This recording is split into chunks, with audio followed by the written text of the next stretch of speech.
Okay, let's learn about some synthetic fibers. Some of them one you may have never heard of before. But synthetic fibers really have helped shape the world as we know it. And really, the difference between synthetic and natural fibers is really the raw material that is used. So let's dive in and learn more about them. And first up is nylon. Nylon actually was the first synthetic fiber developed in the United States. So it was developed in 1928 by the DuPont company. We know that company.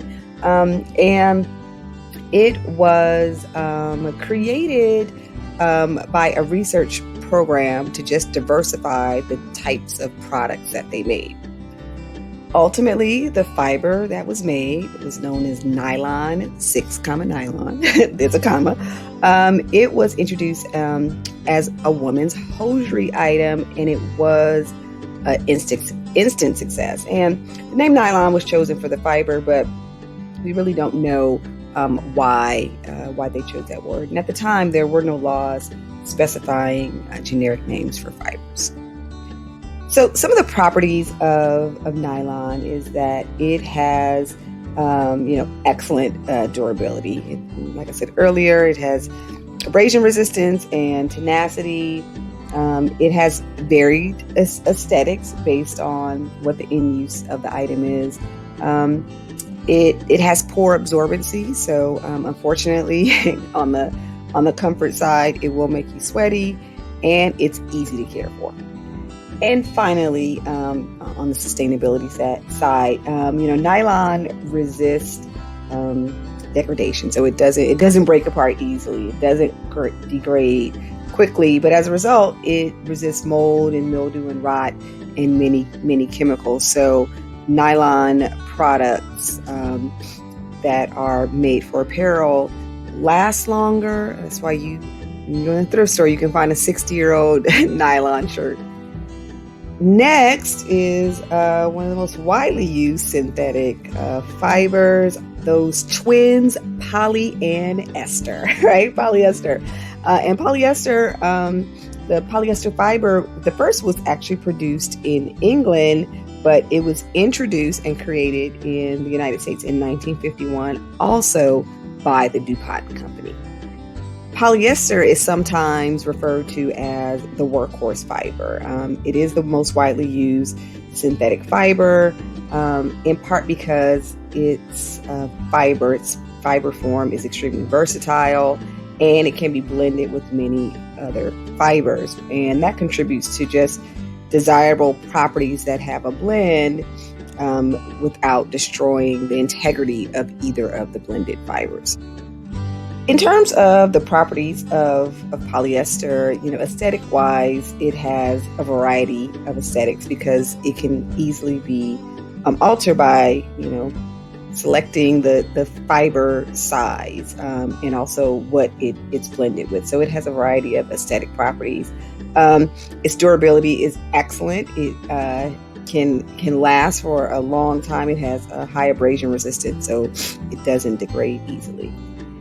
In its unblended form, if it's 100% polyester garment, it does have poor comfort. And when I say comfort, it does not wick sweat away from your body. It tends to be hot. It can make you hot very easily, and that's part of the reason why it's usually blended with cotton if it's going to be used in a more humid environment.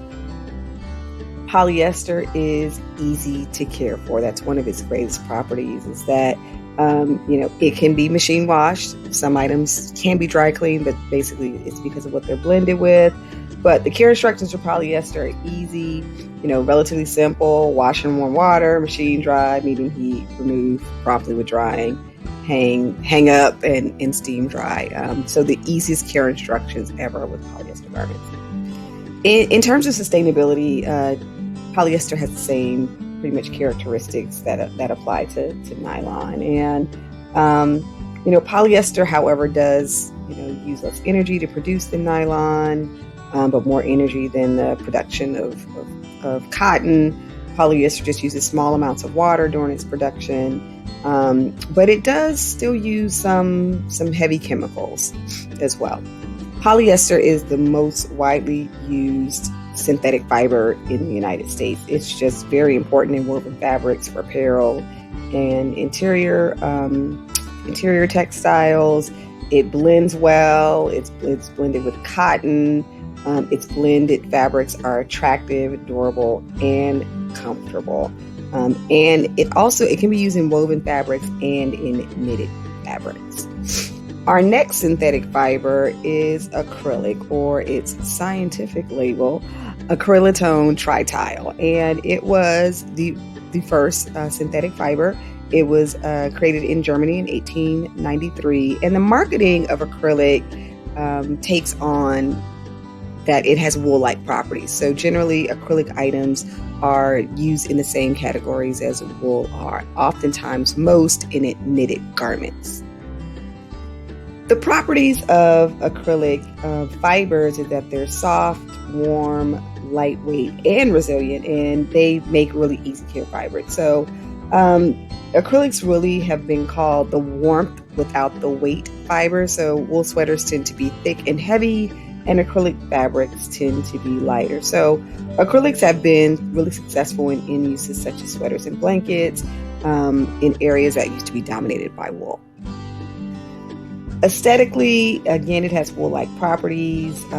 It's attractive. It has a soft, pleasant hand. And again, the bulkier items tend to be wool-like, and they imitate wool more successfully than any other synthetic fiber mimics a natural fiber. Like all synthetic fibers, there is a sustainability issue. Acrylic is processed like the other natural fibers from petrochemicals, but specifically some of the other hazardous chemicals that are used in the creation of acrylic is more significant. But acrylic does resist degradation. It's not susceptible to mold, mildew, or rot.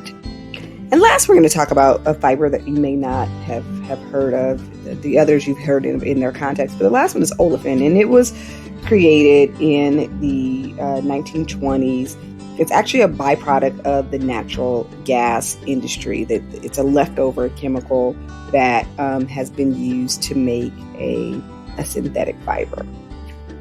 Olefin is a great fiber because of the combination of properties that it has. It's really good for interior textiles, apparel that doesn't need ironing, and some technical uses as well. And olefin fibers are strong and resistant to abrasion, inexpensive, and static resistant. So you're probably like, why don't I know this fiber, right? Traditionally, it's been used in underwear, socks, and glove liners, and some active sportswear. But in a contemporary context, it's used in wind, water, and cold barrier as layers in active and outdoor wear. So your base layer, and you probably know it under the name of Thinsulate, which is ultra fine version of olefin.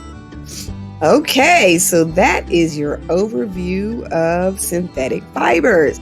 So next, you can dive into the next part of the lecture.